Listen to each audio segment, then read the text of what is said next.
What's poppin' everybody, it's your boy Shoddy Flow, back at it again. The Mario Kart 8 Deluxe Booster Pass Wave 6 has finally been revealed, and with it comes 4 new and returning characters: Diddy Kong, Funky Kong, Pauline, and Peachette. Seeing as Wave 6 might be the final DLC Mario Kart 8 ever receives, especially with the new leaks about the Switch 2 dropping every other day, I thought it would be fun to go back and look at Mario Kart 8's life cycle and focus in on the new faces that the game has introduced to us throughout the years. Before we jump in, I just wanted to remind you to like and subscribe if you enjoy, as it really helps me out as I grow my Mario Kart empire. I also have a Patreon if you want to support me even further, link in the description. Let's get it! Our journey starts out May 29th, 2014. It's been 2 years since the Wii U came out and 3 years since Mario Kart 7. Maniacally musty Mario Kart meatheads are on the edge of their seat waiting for the next juicy Mario Kart title to drop. And finally, Mario Kart 8 graces the shelves of your local GameStop, and you beg your mom to go get it for you so you can go home and do nothing until every single character and cart are unlocked. No eating, no drinking, no sleeping, no breathing, and god damn it, no Fortnite, because thankfully it didn't exist to taint my childhood. To your delight, many characters from games in the past have returned. The regular crew is all there, and Shy Guy, Metal Mario, and Toadette return to the roster. And you say, "Wow, what an awesome game. I can't believe how epic and bacon this Mario Kart game is. I wonder what brand new characters there are." Yo, big shout out to the guy who keeps commenting about Boo and King Boo being too similar. The bit is reaching legendary levels. But I gotta know how you specifically feel about Lakitu showing up in Mario Kart 8. Is it not too weird to have Lakitu picking himself up and dropping himself down on the track? Checkmate, atheists. Lakitu showed up as an unlockable driver in Mario Kart 8, making it his first appearance behind the wheel. I personally love this addition because it's kind of sad to think about Lakitu spending decades picking drivers up when they fall and holding signs out in front of their head when they forgot which way is forward, without him having a chance to have his own seat on the grid. He's such a little guy, like how can you say anything bad about this dude? It's kind of threatening how he drops shit on your head with that big ass grin on his face. Lakitu is an actual menace, and I give his addition to the game an A+. Mario Kart 8 is unique in that they decided to leave out a whole plethora of characters who deserved a seat in favor of Bowser's collection of broken condoms. The Koopalings. The Koopalings came in and ate up a whole row of real estate without me even really knowing who they were as a kid. When I first played Mario Kart 8, I was unlocking characters and just kept getting disappointed with these random weird-ass Koopas. Roy was really the straw that broke the camel's back for me. I just simply was unamused by their choice of characters. POV, you're me in 2014. Oh my god, a new character! It's gotta be Diddy Kong. Lemmy? Who the fuck is Lemmy? Oh, okay, here we go. Who did I unlock? Birdo? Wendy? I don't need any more meat, bro. I'm already packing. Alright, for fuck's sake, give me someone good, please. King Boo has to be in this game. I mean, he was in Wii. That's it, bro. I'm playing Minecraft. If the Koopalings were going to be on the roster, don't let them take anyone else's spot. Give them their own row and add back the characters who deserve to be there. This was actually the first time the Koopalings were ever playable in a video game, so that's kind of cool. My big problem with them is really just that they took up too many spots. I give the Koopalings as a whole a flat C.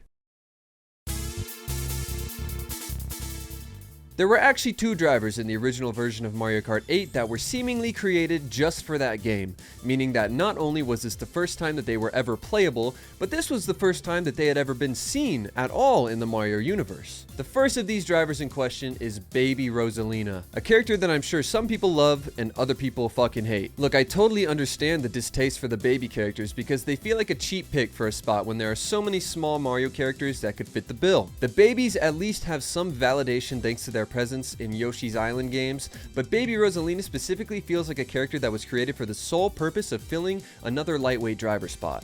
Baby Rosalina isn't featured in any mainline Mario games and may never be, so it's strange for them to conceptualize this character just so that Rosalina can have a baby counterpart. All I'm saying is don't be surprised if Mario Kart 9 rolls around and we have Baby Pauline on the roster. I give Baby Rosalina a D-. The next character is a strange one. It had Nintendo fans across the globe scratching their heads wondering what the fuck was happening in the Nintendo office between 2012 and 2014. Of course I'm talking about Pink Gold Peach, a character that was created for for Mario Kart 8 as a counterpart to Metal Mario, presumably, seeing as she is now showing up everywhere that Metal Mario shows up, like in Mario Sports Superstars. We know that Nintendo loves their reskins, but this is just another level of laziness. Pink Gold Peach is just a reskin of Peach, and that is final. You could try to argue that Metal Mario is just as lazy, and while you aren't entirely wrong, at least Metal Mario is something that actually happens in Mario games throughout the ages. Pink Gold Peach made her debut as a character in Mario Kart 8,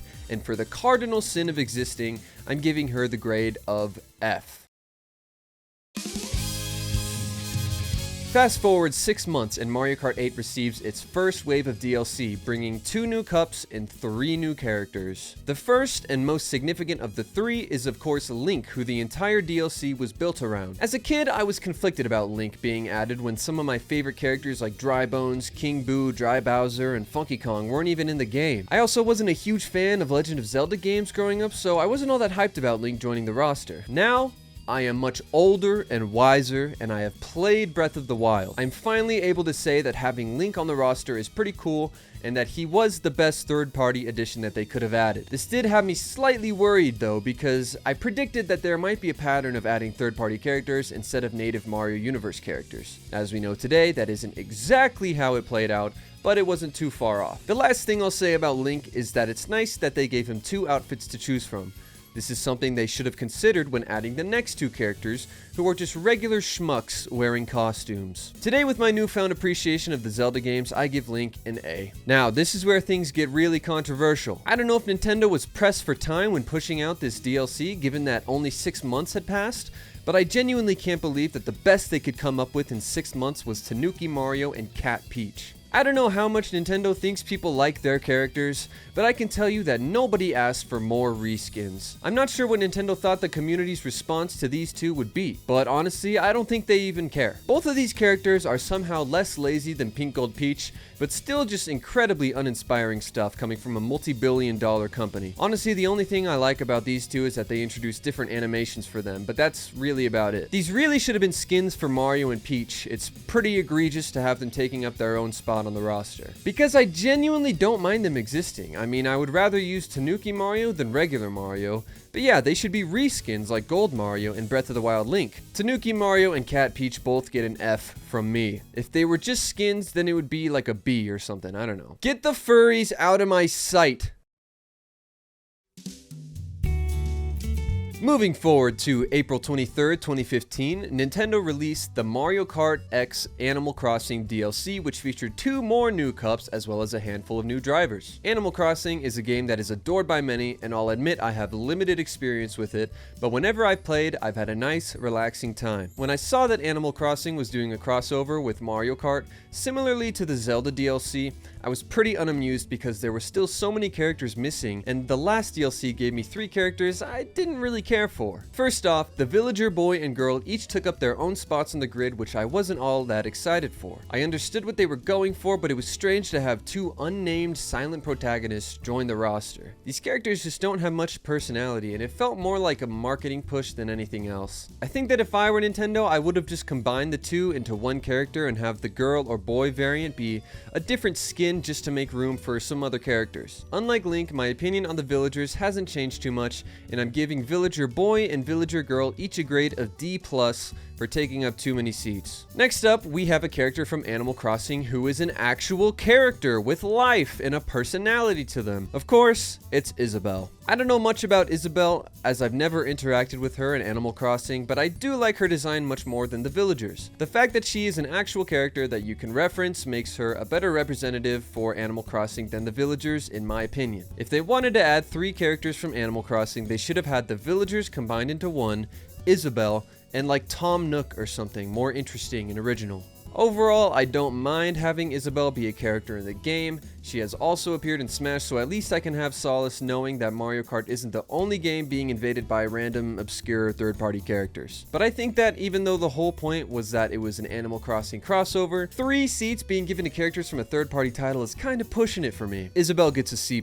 Finally, we have the big boss of Moisture. Dry Bowser is coming in to take the last spot in the Animal Crossing crossover. I don't know. Looking past how weird it is for Dry Bowser to be next to these 3 cute little Animal Crossing characters, this was the first DLC driver that I was genuinely stoked to see. Dry Bowser, who was of course one of the last characters unlocked in Mario Kart Wii, is one of my favorite characters in the Mario franchise. Dry Bowser reminds me of Petey Piranha in Double Dash, and just of older games as a whole, where the final unlockable was this genuinely beastly thing that signifies to others that you've accomplished all there is to accomplish in the game. A last hoorah that makes you feel genuinely good about your time in the game. Dry Bowser's kinda like that, and his design is so fucking cool, man. I can never get over it. He's as far from being a reskin as you can be while still essentially being the same character. My theory is that they had a ton of characters ready to go and just were releasing them on a delay with the DLC packs.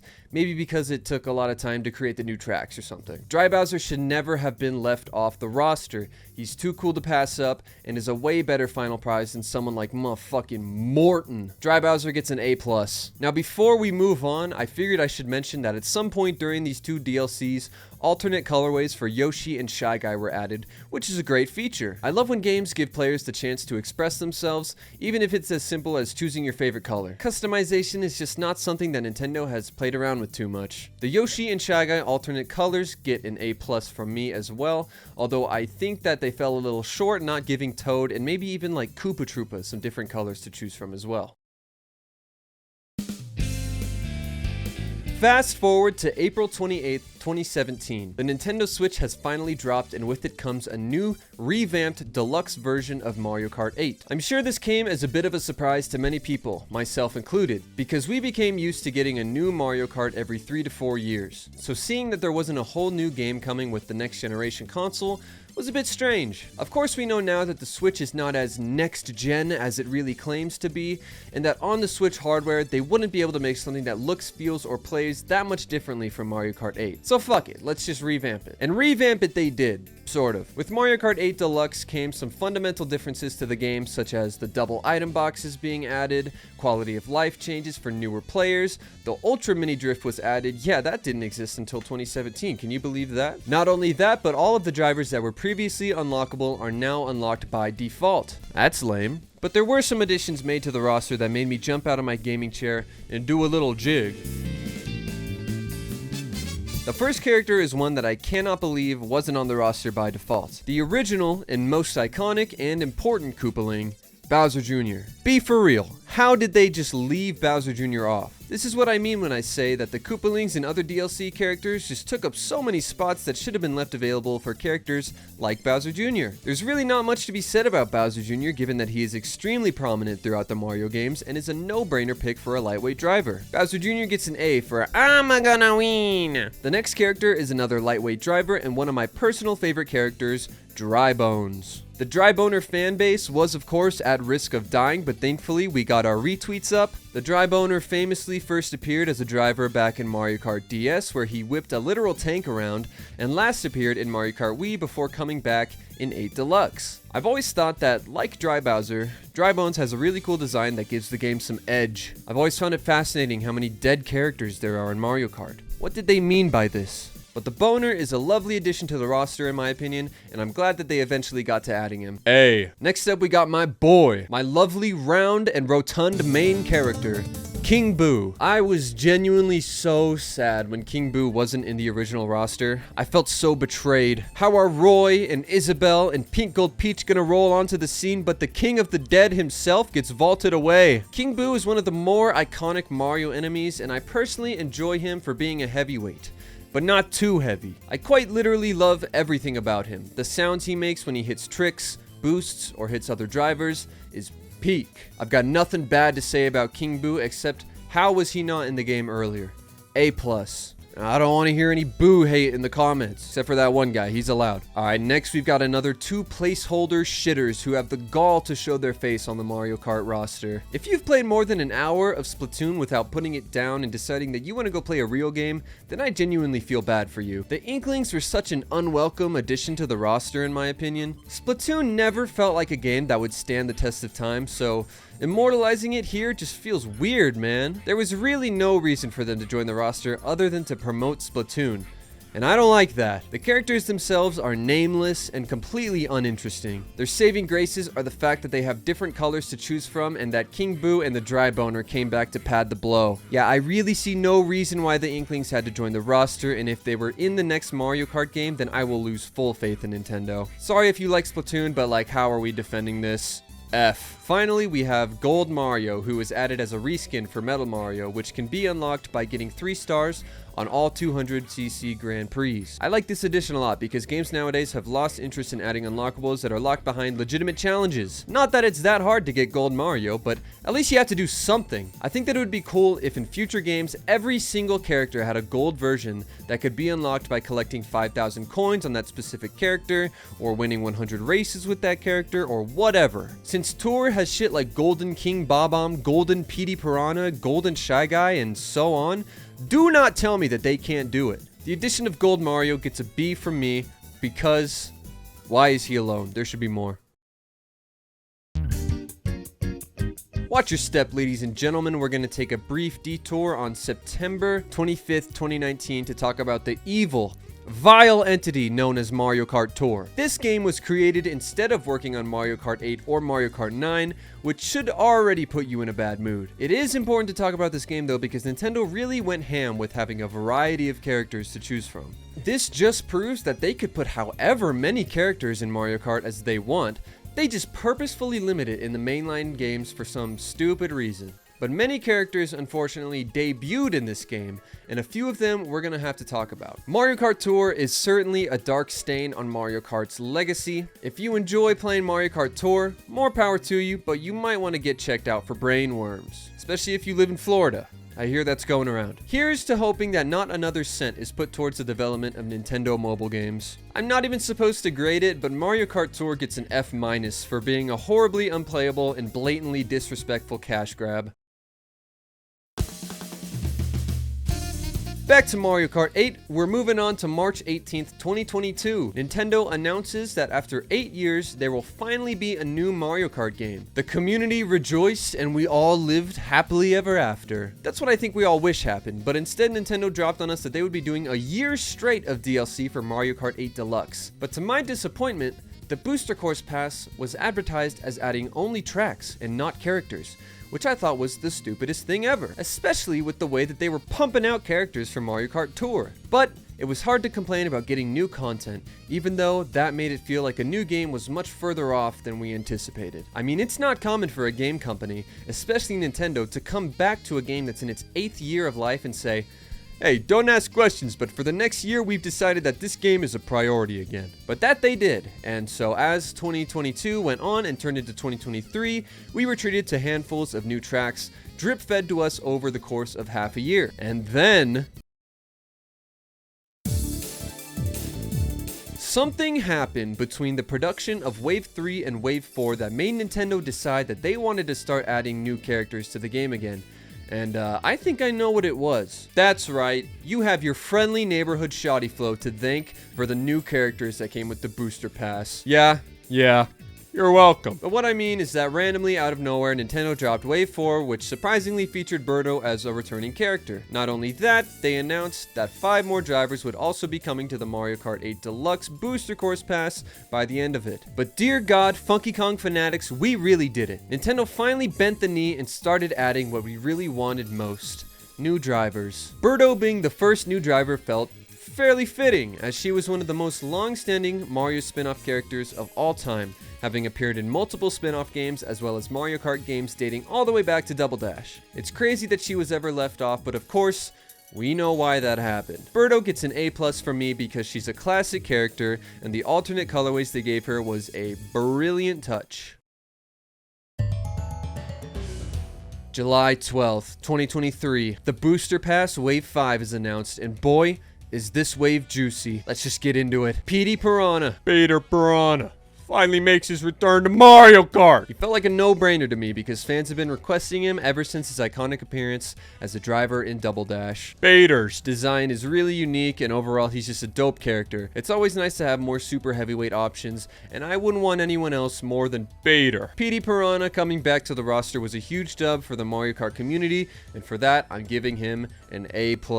Next up, is the best one. The GOAT! It's Wiggler, baby! I was straight up shook when they brought Wiggler back. I didn't think they would ever do it. Wiggler debuted alongside Honey Queen and Metal Mario back in Mario Kart 7, and it was always disappointing to me that of those three, they decided to bring back Metal Mario, the lamest one. Wiggler is so unbelievably iconic when compared to all of the other drivers. He just looks so out of place, but also so happy to be there, man. I've said it before, but his animations where he turns red are the best animations in the game and add an even more interesting aspect to this character. I didn't think we'd ever see him again, which is why it's so nice that he's back and not just in Mario Kart Tour. Wiggler easily gets an A+ from me. Next up, we got the Magic Koopa himself, Bowser's right-hand man, Kamek. Kamek is such a good addition to the roster because he was shafted eons ago and just never reconsidered until now. It's pretty bonkers how long it took for Kamek to find his way into a Mario Kart game, tour or not. He's a great pick for a lightweight driver.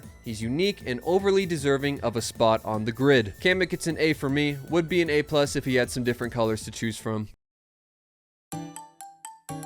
Coming this holiday, the Booster Pass Wave 6 brought more than anyone could have expected. Ever since Wave 4, we were under the assumption that there would be 6 total new drivers. In the advertisements, it even said specifically, 5 more to come after Birdo. But Nintendo doesn't play by anyone's rules, not even their own, as Wave 6 brings with it not 2, but 4 characters, leaving everyone both ecstatic but also a little confused. The first character revealed was none other than the little monkey guy himself, Diddy Kong. Now, Diddy Kong is probably the most wild character to leave out, perhaps besides Bowser Jr., because Diddy Kong is so damn iconic and has been in Mario Kart games way in the past. I don't know how it took them so long to get him back in the game, but if I'm being real, it's a little bit less exciting when you consider that for 9 years, he's been left out to dry for literally no reason. Diddy gets an A for making us wait so damn long. Next up, get ready you Funky Kong fanatics, because it is the big funky monkey himself, Funky Kong. The collective community's favorite character, Funky Kong has taken his sweet time getting back to being a mainline character. While Funky Kong hasn't been a big part of any recent games,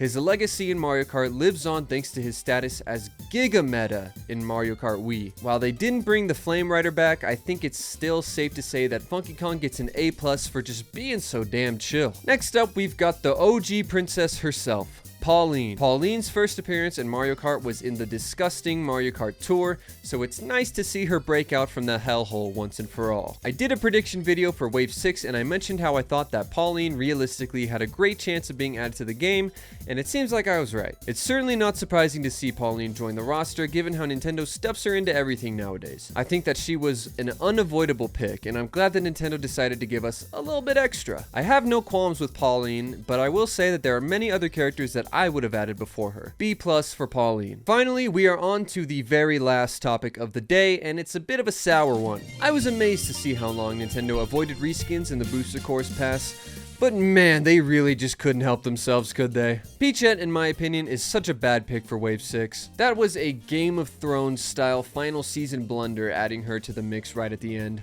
Now, I understand that Peachette is actually a different form of Toadette, which makes no sense, but I don't think that it actually makes Peachette not a reskin of Peach. It's literally just Peach in a different outfit. It's a reskin no matter what the lore is behind the character. Think about who they could have added besides Peachette. Just looking at Mario Kart Tour, there's Hammer Bro, Nabbit, King Bob-omb, Chargin' Chuck, Donkey Kong Jr. Shit, there's even older characters like Honey Queen and Rob that could have been brought back and had a better reaction than Peachette. I mean, it is just ridiculous to have Peach, Baby Peach, Cat Peach, Pink Gold Peach, and Peachette be different characters on the roster. Nobody likes Peach that much, bruh. Like, how do they not understand that unique characters are way more fun and far more interesting? I don't know, but from the poll that I had you guys do, it was blatantly clear that almost nobody was excited about Peachette joining the roster. If you like Peachette, then great, good for you. I'm not trying to be a hater, I'm just weighing Nintendo's options and criticizing their choices. It's fair. But with that, for me,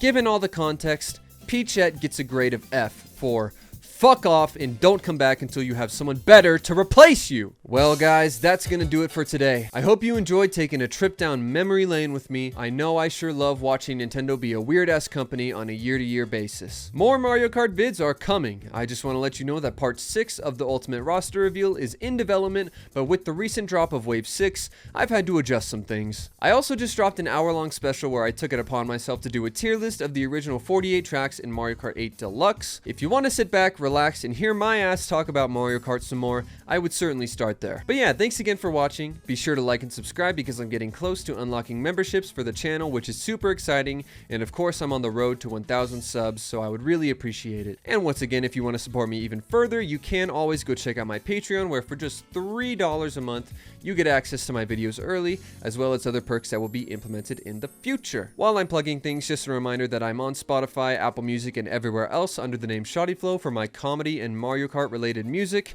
and under the name Stony Brook, which is my band. It would be awesome if you guys checked it out. We've got tons of music coming to Stony Brook later on this year, and of course, the Shoddy Flow music will keep coming as I keep making videos. But that's it. Shoddy out. Deuces.